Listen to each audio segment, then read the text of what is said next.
Hello and welcome to the Postmortem of Open Fishing XL. This will be a series where I go through all of what I've done to make this game. It's actually out on Steam, you can buy it right now. It's $5 and it has 33 reviews, 32 reviews. But yeah, so I wanted to do this Postmortem to show you like how I actually made and finished the game and how I didn't just like get distracted or do something else or lose motivation. I finished this game. It's out. You can play it. It went through early access for a while, and now it's like fully out.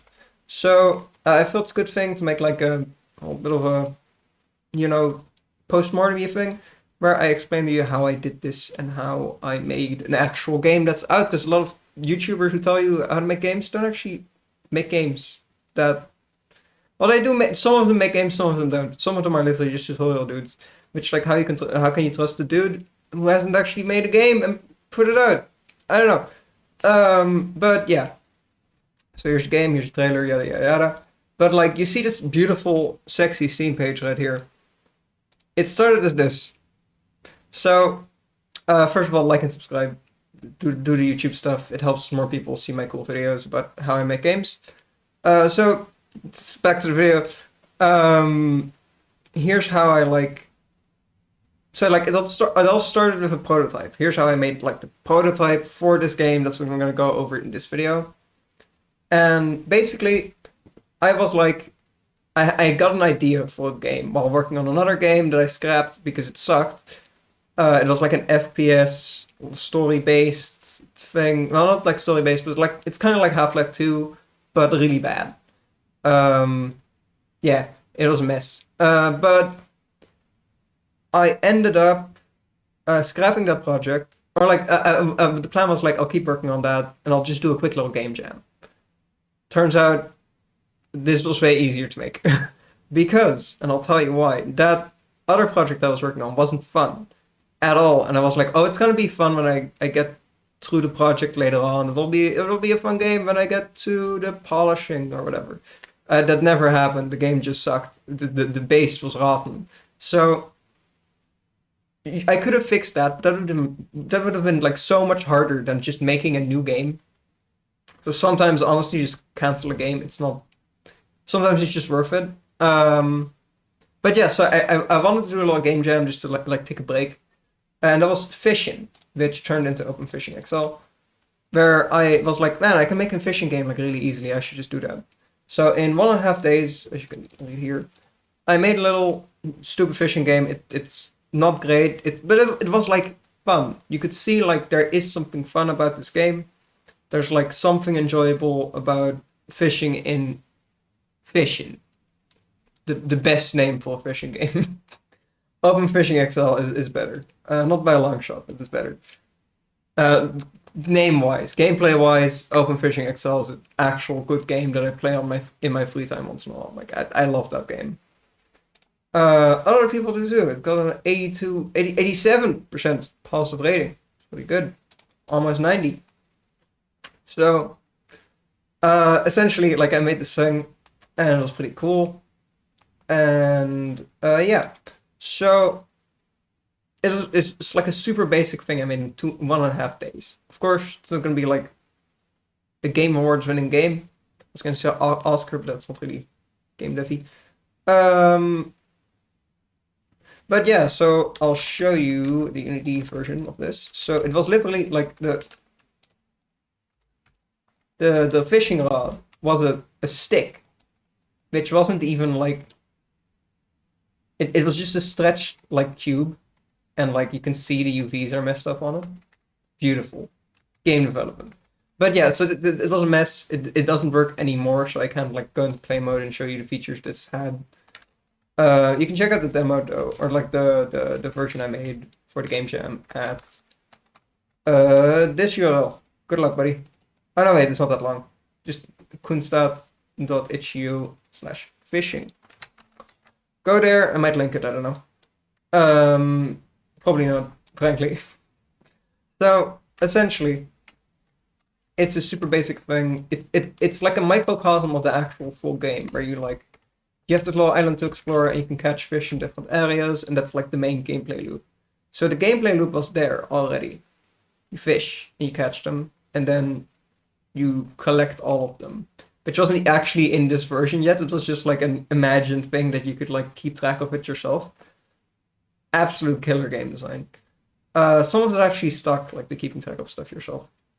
Because there was like a cool idea there, but like no one is actually going to keep track of all the fish they catch. Which I probably shouldn't have done as much in the later parts of the game, but we'll go over that later. When we get to those bits in the series. So yeah, basically make a prototype that's actually fun. Do a game jam. Ideally, you do a bunch of game jams. So I wouldn't actually recommend you do this as your first game. As your first game, when you see my true first game, it's not even public anymore because it's so buggy. Is it public? I don't know. No, it's not. My first public game is this. It's a walking sim where you literally walk for like 8 hours at a walking sim speed of 5 kilometers. Very realistic. It's quite pretty. It's actually kind of funish. But it's like the single slowest thing in the universe. At first it was paid, and then I made it free because I was like, man, no one's gonna buy this. It's literally there to make you bored. And before that, I made this. So this I made 2017. That's a while ago. So way back in the day, I made this situation here. We have a cool GIF. Wow. This was the final boss battle, I think. So it actually doesn't look as bad as I remembered, but it wasn't a great game. It was really buggy. You could fall through the floor all the time. This was the first thing I made and published. And that was 5 years ago. So basically, it takes a while. I got very distracted in that meantime. I feel like you'll suck at game development for like for like half a year to 1 year. Then you'll be okay-ish, and then I think you can do this is with like almost full-time effort. So like basically, if this is like your part-time job, you can do this in like half year to a year. You can make Open Fishing XL, I feel. That's about the level of experience I had. Before that, I spent like 4 years messing around and doing nonsense. So try to avoid that if you can. But if you're like at the okay-ish stage, you can totally make like this situation here. You know, it's just not that hard. I had a bar. Oh man, that bar was hideous. Why did I make the UI like that? I had 2 days. But yeah, if you and then like if you keep going, you'll be okay. I feel like right now I'm okay at game development. But I did get a game out, and you, if you're watching this, probably did not. Otherwise, if you have put a game out, you can judge me, I guess, for being okay-ish after doing game development for like a year straight. Oh no, I'm like okay in this. I made a little video notes list. Look, just okay-ish, and then you'll be good. After that, I think I'm like getting to good at this point. I hope. I really hope. I've improved a lot since Open Fishing, so I'm guessing I'm getting better at this. But yeah. So, and then you'll be like good. Like after publishing like a game or 2 or 3, you'll be like good. You'll be able to make like proper money doing this, and then after like doing this for 10 years, then you could actually like 10 years of like actual full effort, not just like occasionally messing around in Unity like I used to. So like really I have like a year or 2 of experience, but I've been doing this since I was 15 and I'm like now like 21. So, math. But yeah, and after like 10 years you'll be like amazing and you'll make like a whole bunch of money, I think. I don't know. I'm not there. So I can't really talk all that much on that.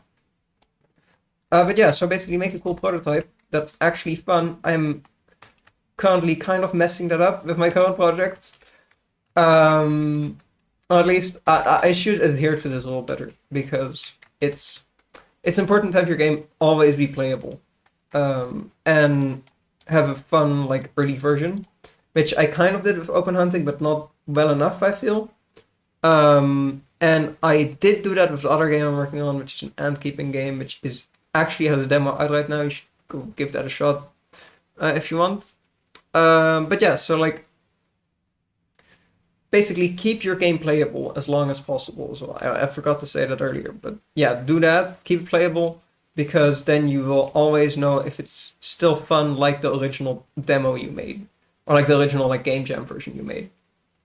So that's really what I recommend. Like, make it a simple version, then keep that simple version working while you build upon it, especially for your first game, because you're probably going to lose motivation, and that's the hardest thing with your first game. You don't want to lose the will to continue making the game, because that's the hardest bit.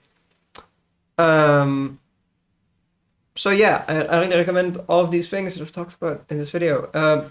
Go watch the next one, if that's out yet, and have a nice day. Goodbye.